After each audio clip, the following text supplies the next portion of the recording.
All right, guys, let's talk about the 4 elements of a perfect Facebook ad.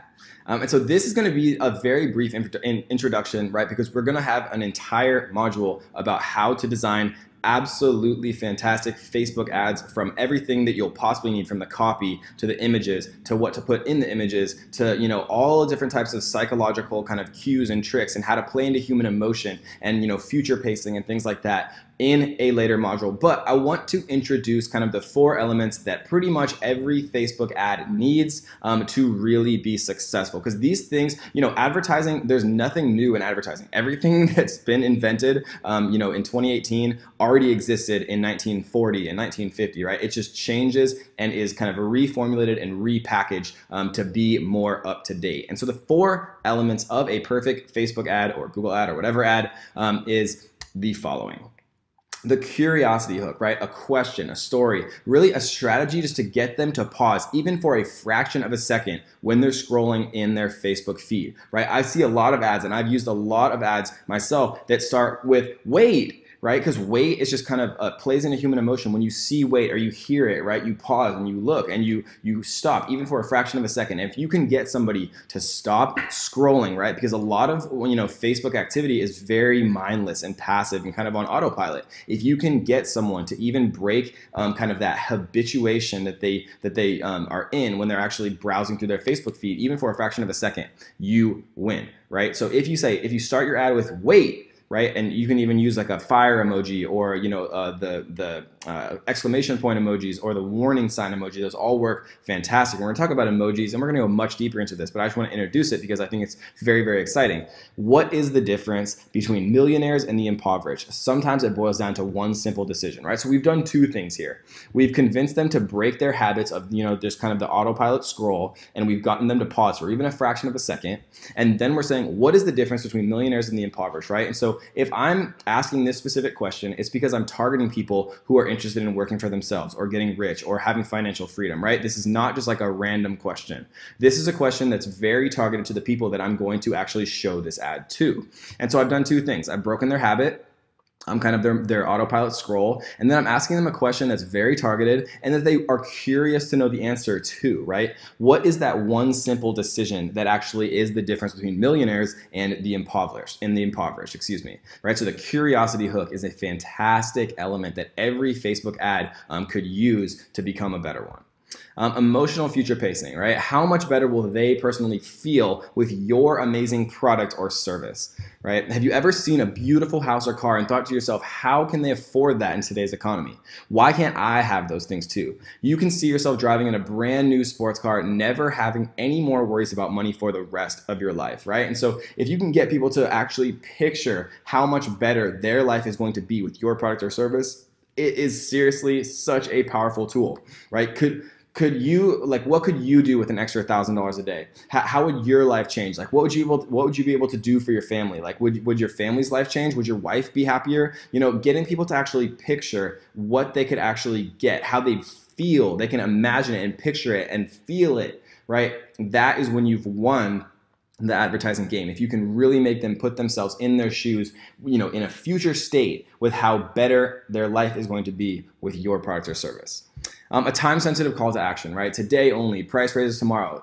These are things that are kind of cliche, like scarcity, that not everybody wants to kind of interact with or use in their marketing campaigns. But these things have become stereotypes for a reason, guys. It's because they just work, right? I'm a marketer, basically. I'm a professional marketer, and even still, like if I am browsing a page and I see a countdown timer or I see price raises tomorrow, I still have those like fleeting moments where I'm like, oh, I should probably just do this now. And I'm a professional marketer, and I know and analyze these things every single day of my life, right? These things work.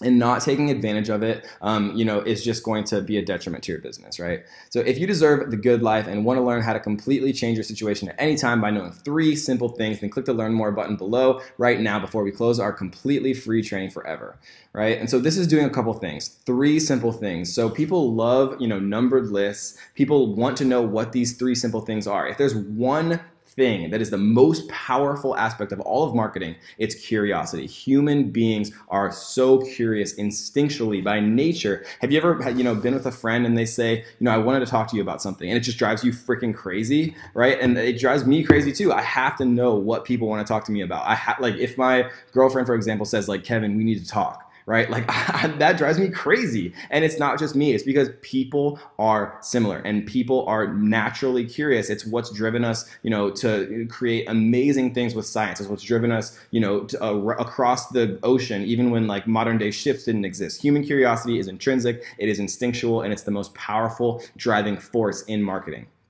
And so, click the learn more button below right now before we close our completely free training forever, right? People hate ultimatum. People hate finality. If something's closing tomorrow forever, then people are gonna, take the extra effort to join it now because it's the last time that they can ever do it.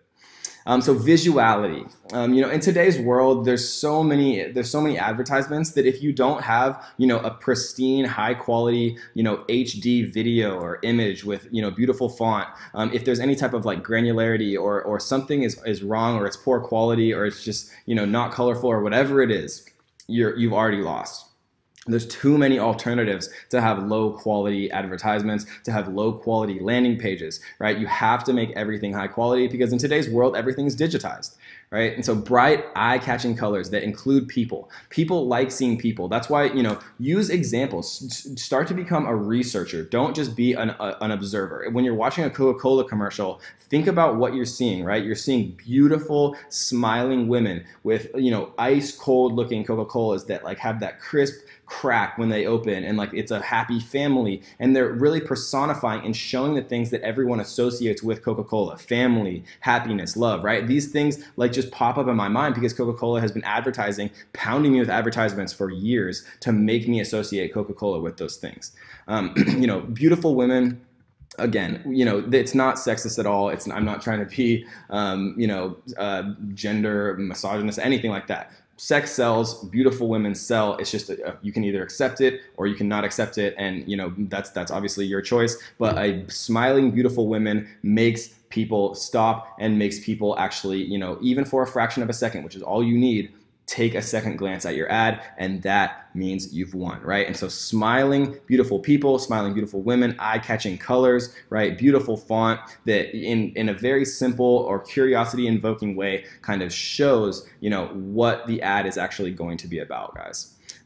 So the next thing I want to talk about is cold traffic. So this is kind of another piece of Facebook advertising vocabulary that you need to understand. Cold traffic, just think about it like it's a person walking on the street that you've never seen before in your life, you've never talked to, you've never interacted with. This is the first time that they have ever heard about you or your brand or your product or your service, right? So cold traffic is the hardest traffic to convert, and that's when you really have to be on your A game. You have to have all the highest quality things. You have to hook people's interest in. You have to hook them in. You have to break their habits of scrolling, right? Cold traffic is definitely the most difficult, but it's also one of the most important because it's how you expand your audience beyond kind of, just the purview of people who've already expressed interest in your audience some way. Cold traffic is much more about tapping into consumer psychology and really understanding your market as a whole, kind of through trial and error. Again, test, lots of different images. I would never in a million years think that I'd be able to, convert cold traffic if I tested one image, or I tested one audience, or I tested one interest or demographic or behavior. And we're going to go very, very deep into how to split test the right way. But cold traffic is all about trial and error, and it's about putting yourself and really understanding who your perfect customer is and who kind of getting into the mindset and getting into the shoes of that customer, right? Trustworthiness is a great example of something that you absolutely have to have when you're converting cold traffic. If somebody comes to your website and they see something that's not, professional, or it doesn't have the basics, right? Use Amazon for example. Amazon is a great example. I mean, they already have the brand presence, but use, popular Shopify stores like Kylie Jenner's Shopify store, for example. It has, statements of benefits and features. It has beautifully optimized images. It has a very sleek kind of user experience on both desktop and mobile. There's tons of reviews and social proof, right? And the number of steps needed to make a purchase is as low as possible. If you have to add a product to a cart and then you have to, click add to cart button, and then you have to go to your cart, and then you have to, do all of these different steps. It lowers conversion. So making as few steps as possible, eliminating as much friction as possible to actually making the purchase will get you guys so much more conversions when it comes to cold traffic. So warm traffic is actually, obviously a little bit warmer. This is somebody who you interacted with before. Maybe they've looked at your Facebook page. Maybe they've heard about you on YouTube. Maybe they've read a blog post. They've interacted with you. You have a little bit of touch points. You have a little bit of interaction with them in some way. Maybe they don't know you necessarily by name, but they say, oh yeah, I've heard of Kevin David. I saw that one YouTube video, 10 months ago. That's why I recognize him from. Warm traffic is so much easier to convert, and that's why, right, all of these things play into each other, guys. None of this is mutually exclusive. That's why the value ladder, that's why giving away free value is so important, because people recognize you. They're like, oh, yeah, I remember that. I watched that Facebook video that he put out, and it was so, it was so much value. I love that he gave that all away for free, and I downloaded his cheat sheet, and it was awesome, and it helped me, sell a bunch more of my products, right? And so that is what warm traffic is. And how we capture warm traffic is through custom audiences, right? We create custom audiences of people who've interacted with our Facebook page, or custom audiences of people who've given us their emails, right? All of these different types of ways that people can interact with us. Custom audiences is how we actually retarget them, and retargeting and selling something to somebody who's already heard of you is so much easier, guys. So that's warm traffic, cold traffic, and the 4 elements of a perfect Facebook ad. And again, we're gonna go so much deeper into exactly how to write copy, how to make amazing images that work. We're gonna talk about human psychology and so much more, guys. But that was just a little introduction to the 4 elements of perfect Facebook ads and cold and warm traffic. So I hope you guys enjoyed this one, and let's get to the next one.